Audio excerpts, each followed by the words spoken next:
No one really realizes that the foods that are delivered, that's what you have to eat. If you're working a swing shift and you're in something called mid-rats, right? What's out there, that's what you have, right? Definitely when you're on the middle of the ocean, there's nowhere else to go eat. One day during swing shift, what I mean by swing shift, that's you're working probably from 5 to 5. When you're working that time frame, you don't have the access to the best foods. So if you're not having the access to the best foods, you're gonna get the scraps. So there's been a time where one day, hard laborers work, we're just tired because again, we had to get some stuff done, but it went on for hours. Everyone was starving. So we wound up going to the galley. We see the layout that our famous United States Navy cooks have prepared. With that, we had the foods out that were laid out, and when they was laid out, we decided to just gonna go down the line and see what they have. They had basically a nacho bar. Well, no one actually knows where the cheese comes from, right? You forget that we're overseas, so a lot of these foods are coming from other countries who have different standards on food in general. So we don't necessarily know where a lot of this stuff comes from. But again, we understand that the government is gonna give us a 2 thumbs up in regards to the criteria of the food safety. And I tell you, one night, one of my buddies, we went down to the galley to go eat. We prepared us some nachos and they were great. Had a great time spending with one another, had a quick conversation. But as to let everyone know, you probably got 15 to 30 minutes done, time to go, we gotta get back to it. So getting back to it, because we had to get back on deck, making sure everything was good to go. However, maybe about 2 to 3 hours later, I'm not sure what was going on with my body, right? I started sweating. I'm like, man, why am I sweating so much? Well, long and behold, I didn't know that it's gonna be a chemical reaction from this cheese, right? So my stomach just started hurting so bad. You don't know that you're sweating because you probably had food poisoning, or you probably ate some canned cheese that was years old. We don't know a lot of times how long that food has been in there. Again, shout out to my world famous CSs. You guys rock. You guys got a hard job. Trust me, I know, I went cranking a few different times. But anyway, I'm bent over in my rack, like, oh man, what's going on? And then next thing you know, I rolled over. And man, my stomach is hurting so bad. I rolled out and fell out my rack. The ship is going back and forth and I'm just on the floor like, oh man, my stomach. So I'm on the ground like, man, I gotta get to the bathroom. I have to get to the bathroom or it's gonna be a bad day and night forever. When these updates that we're gonna have and talk about for the digestive system in general, it's gonna be so many fabulous updates because trust me, I know, and I repeat, I know IBS, Irritable Bowel Syndrome, it is not for the faint of heart, but we never really know where it stems from. Being in Southwest Asia and these exposures to these different foods that could affect your digestive system, we wanna go ahead and get into that. We're gonna get into that now.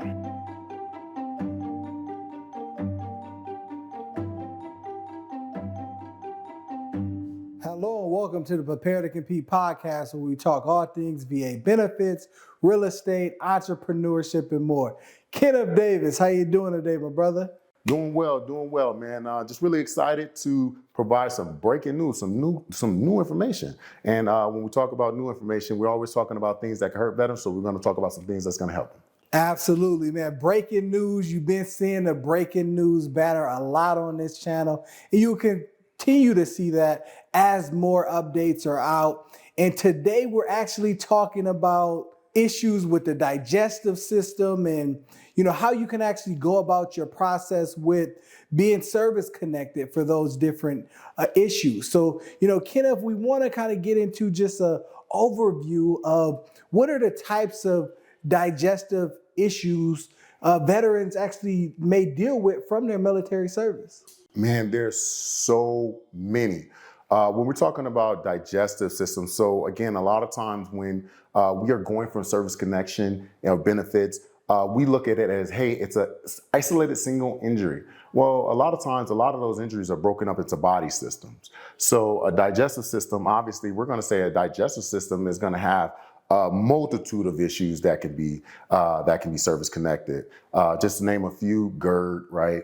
IBS, Crohn's disease. Gastronitis. It's so many different things that can conjure up and cause you some major issues, and it could be definitely chronic at times. So yeah, I'm really excited to kind of talk about that, because with that, we're going to kind of lead over into so many different things of these updates and changes that the VAs are having. I'm happy for you to actually discuss all of those. So now when we're talking about dealing with these different issues, what are some of the actual effective dates and different things veterans should be mindful of when it comes to actually being service connected for these issues? Man, there's so many different effective dates.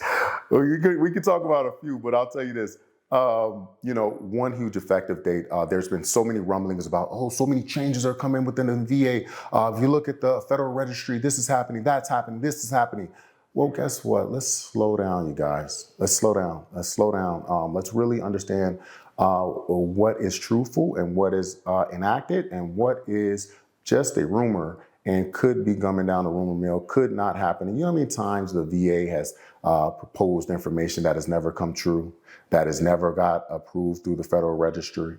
Please, let's slow down. Let's make sure that we're aware, but let's also implement and also take precautionary changes to be able to be successful. But one effective date that I will say is it's going to be the effective date of May 19th, 2024. That's when the digestive system changes will be happening. So we want to go ahead and take part for that. May 19th. So now when we say the changes are happening, so what exactly are they expecting to change based on that effective date, that if it was the day prior, what is actually nuanced and difference there? I'm not going to go over all the changes because, again, and I'm going to kind of summarize it for you guys, because allow us to read the 50-page documents to kind of convey all that information. But what I will say is this: a few major changes, such as diagnostic codes, and a lot of people, you guys not necessarily gonna need to worry about so much of that, but just to inform yourself. So if you're equipped with information, a diagnostic code will be just an identifier of a actual condition itself, okay? A diagnosis or a condition itself. So that's what they utilize to identify your condition and also provide a criteria for your condition to actually provide a rating for your condition. All right, so that's going to be changed in a few different areas, such as GERD, IBS. Rating criteria for some is going to be huge, and also the implementation of these things. When is it going to implement? How are you going to be affected? Are you grandfathered in? Are you not? Do you have a claim in for it? Just so many different areas. Now, when we're talking about the GERD and the IBS, now I see a lot of times when veterans are actually applying for those different claims that they usually apply for both of them, right? Mm-hmm. In terms of things. So are these two conditions that typically go together? And I guess I want to kind of know the nuances between a veteran knowing, okay, I'm dealing with GERD symptoms versus I'm dealing with IBS. How would they actually know which one to service connect based on their symptoms? Great question. So when we're talking about these issues, I understand that we want to be the best Googler in the world to try to provide ourselves a diagnosis. But listen, that's the physician's job. However, your job is to convey your ailments that you're dealing with. Your job is to convey the symptoms that you're going through. Your job is to be able to make sure that they understand when the onset happened. That's your job. Again, being able to describe the diagnosis, how it came about, if it's connected to this, if it's connected to this, we want to go ahead and take a look at. It's not your, that's not your position in this case file. Should you educate yourself? Of course. This is what this is here for. This is why we're here.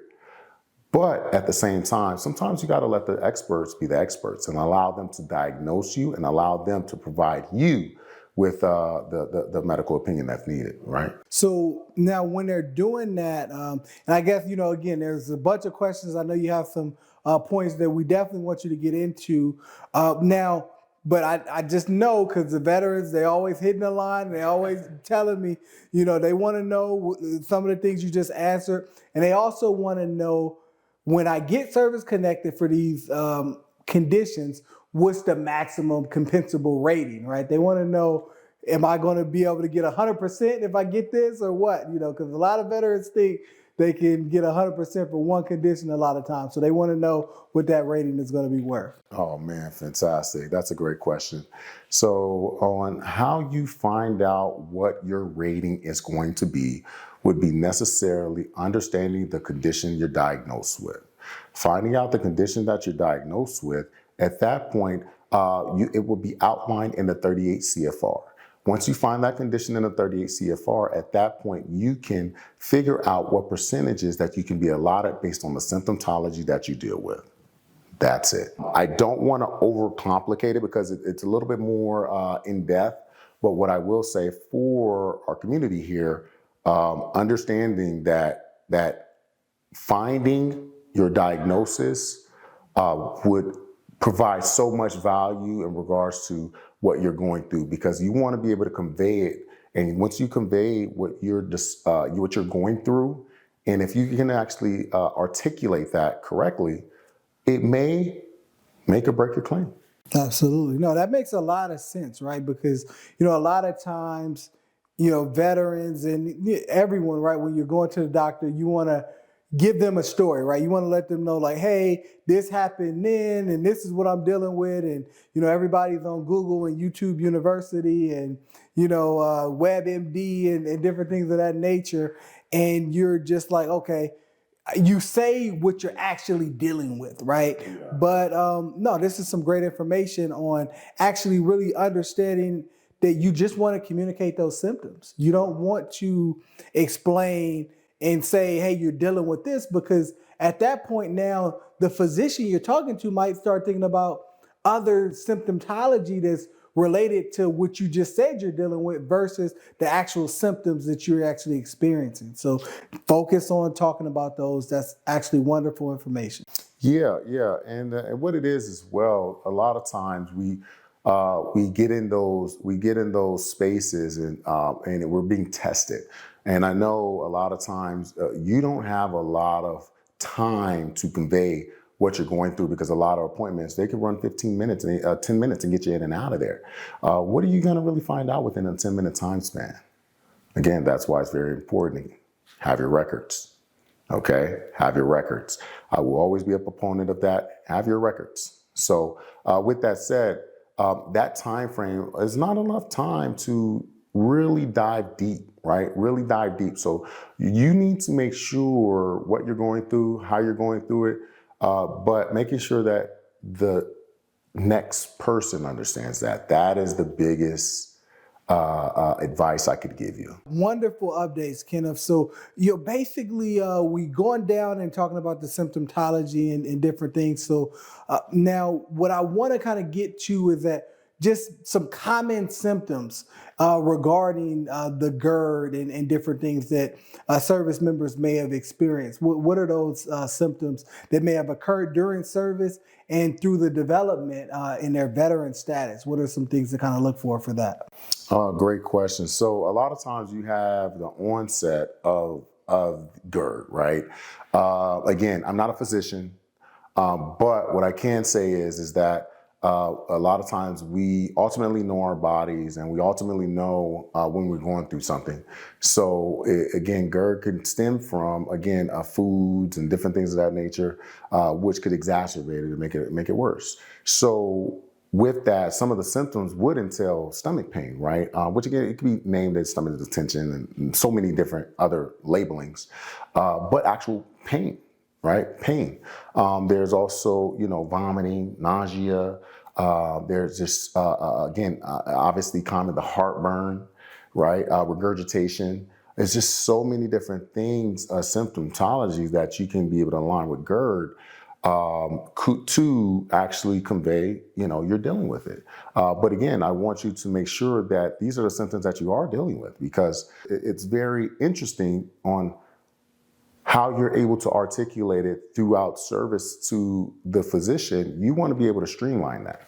right? And making sure it's a very fluid conversation. But all in all, again, there's so many different symptoms of GERD. I'm not a physician.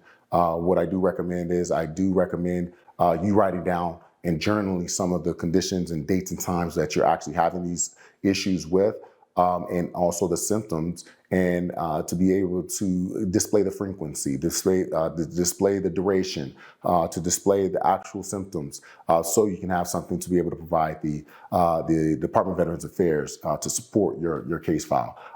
Do I think it's going to be necessary and hold most probative weight? No, it's going to be more or less for you, so you can be able to reference. So there's a lot of different issues that have come in the digestive system that has been updated, and GERD is one of them. GERD is one. Definitely. So now when we're thinking about that and we're thinking about filing a claim for that, right? Now, what do they have to look forward to in terms of, I guess, the final rating of that particular symptomatology? And I guess even before we get there, because again, we want you to watch the whole video, right? And we want you to get to the bottom of everything. First, I guess what we want to break down is just really understanding whether it actually needed to be documented in service to actually be able to service connect this particular condition. Fantastic question. So many digestive issues should and could be documented, but there are nuances that can also play a part in regards to it can be a presumptive condition, right? Where, there are certain things as, undiagnosed illnesses that can relay into GERD, or diagnosed illnesses that was provided from Gulf War service. So there's so many different components in that. I will say, just to kind of narrow down the question, you should actually get this something that's documented to support you. Because again, when we're talking about the new updates from GERD, that's going to be applied, you're talking about being able, the criteria can range from 0 to 80%. Okay, so it can go from 0% all the way to 80% now, and that's a new update as of now, and that's in GERD. Okay. Wow. So no, Kenneth, this is absolutely breaking news here. So you're telling me that, because again, VA math gets very, very funny, right? It gets very funny. So when you say 80%, up to 80%, you're talking about the overall compensable rating of 80% just for this one condition? Yes, sir. Yes, sir. It can definitely go to 80%, depending on the symptoms that you convey in regards to that you're dealing with, right? With obviously medical evidence, so on and so forth. But again, a lot of times when we're getting to the higher tier of compensability, I will tell you it gets a little bit severe, right? So we want to always take that into consideration as well. So don't be discouraged if you get a lower percentage. Just understand how to get to the next percentage. Okay, and again, we can be able to support you amongst that. So absolutely, definitely support them amongst that. So now I know you talked about it, and obviously, if you want to get to that 80%, probably best that you have a series of events and documentation during service of dealing with different stomach ailments and different things. And you, at the time, it didn't have to be diagnosed as GERD, right? It could have been misdiagnosed, or it could have just been came in for stomach pains, and that's kind of the point of documentation. So we want to get into that point of it just not having a lot of details, but also what about our veterans, right? They've been out of service for years now, and they're watching this, and it's like, yeah, I was in the service in the 80s and 90s, and I was dealing with this, and I literally just had to stomach through it, right? Nobody cared about, I had a stomach ache. Oh, you got a tummy ache? Like, what are we talking about, right? So the command would just, if you don't get on with your day, so they didn't get it documented. So, how would they go about filing a claim for this? Because it may be something that's very severe in their life at this point. yeah, so as I mentioned before, it's huge in regards to presumptive issues, right? For a digestive issue of that matter, more or less for Gulf War purposes.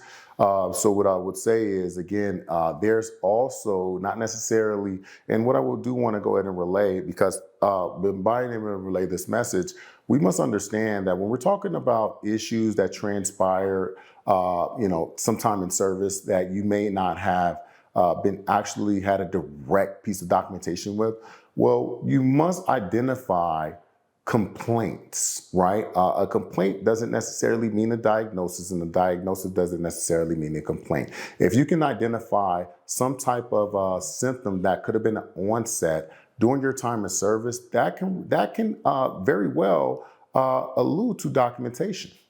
Okay, so when you're actually understanding that, you want to make sure you really point that out. If you may have something, but a lot of times, for digestive issues, again, it's going to be more served to Gulf War veterans for again, medically undiagnosable illnesses or diagnosable illnesses due to their Gulf War service as a presumptive issue. Okay, got it, got it. So what I want to make sure you break down for those who may not know what a presumptive condition is, and then if you had, I guess, some generic years that would qualify for that Gulf War service. So I'll do you one better. So Gulf War, that has been something that's such a elongated war period or time frame, right? Let's kind of break down a service period that is very distinct, right? We're going to talk about Vietnam. Vietnam, again, when we're talking about those soldiers, guys, gals, sailors, airmen, they were some of the toughest, again, Rambo veterans that you'll ever meet. I mean, these guys really paved the way for us, right? So a lot of times when we're talking about Vietnam, it typically starts from 68 and is going to kind of taper off to the period of 74, right? Could be extended to 75. I don't have the direct dates in front of me, but typically that is the actual time frame where Agent Orange was a high use, right? So with that time frame, we understand that there's a multitude of symptomatology that is a presumed condition if you were overseas during that time period, okay? And when I mean overseas, I mean in Vietnam, okay? Or not necessarily in Vietnam. It could be a surrounding contending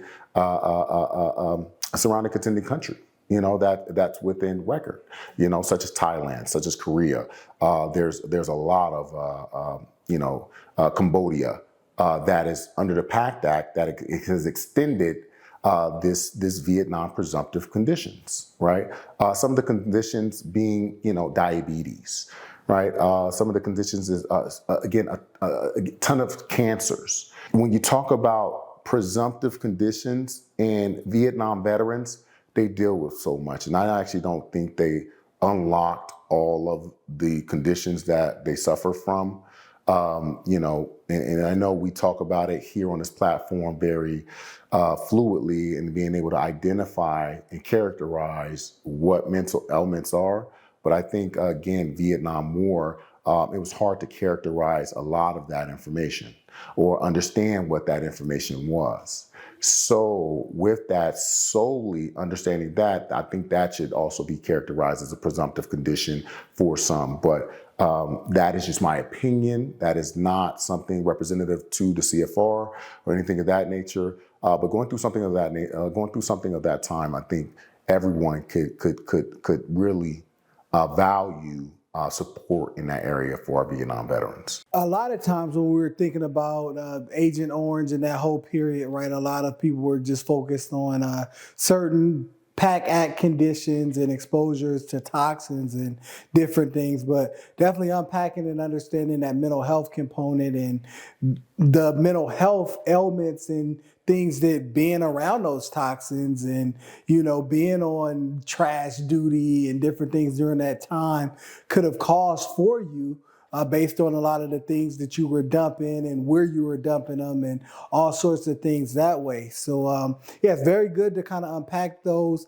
And I know we have a new series of Veteran Voices where, a lot of our veterans are actually going to be telling their stories about different times of service. And we actually have some veterans that actually served during that time that have some amazing stories. So if you haven't checked out the Veteran Voices series, definitely check out that series, because it's going to be, very educational, but also very kind of entertaining to just kind of hear what our veterans went through, the good, bad, and the indifferent as part of that military experience. Because, we always see the wartime movies and we're always seeing the shoot 'em up, bang, bang, but there's a lot of different things, including that, that's going to be discussed on our Veterans Voices. So definitely tune in for that.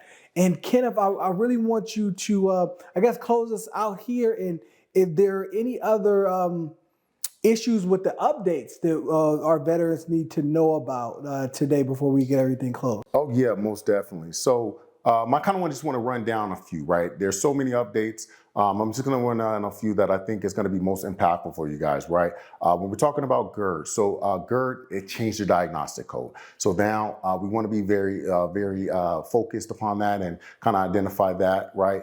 Also, with the diagnostic code changing there, again, they have also increased the criteria, right? So now GERD is available to receive 80% in criteria if you meet that standard. If you meet that standard, right? And being able to, again, convey your symptomatology that you're going through. Understand your symptomatology, understand your frequency, understand your duration, all right?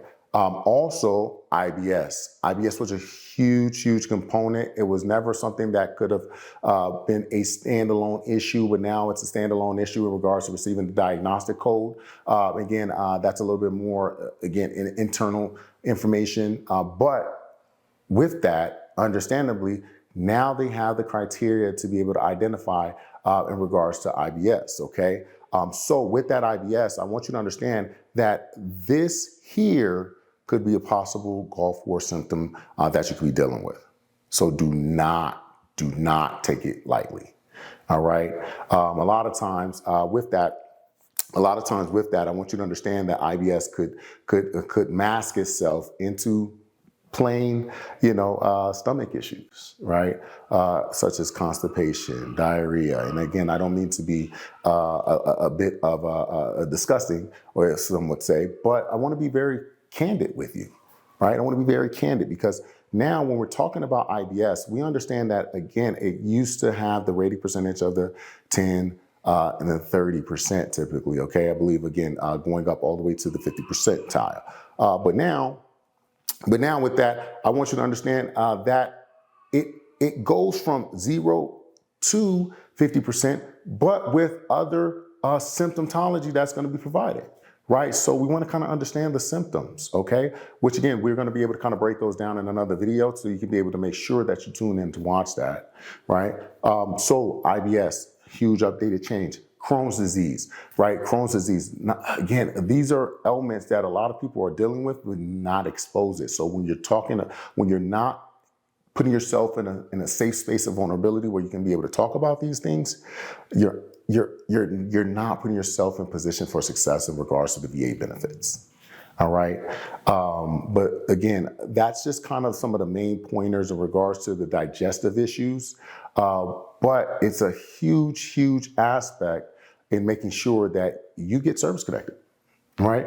But please, that form, again, that those updates there are going to be down below in the video, so we can kind of, like I said before, summarize everything, deliver it to you guys, and make sure you guys are aware. Because at the end of the day, we want to provide education, but we want to provide education that can support. So, I always have questions. I always have questions because I want the veterans to have answers, right? So now, oftentimes, a wise man once said, more money, more problems, right? So when we're thinking about applying for an increase, for example, for these conditions, let's say we've talked about GERD a lot here as an example that's going up to 80%.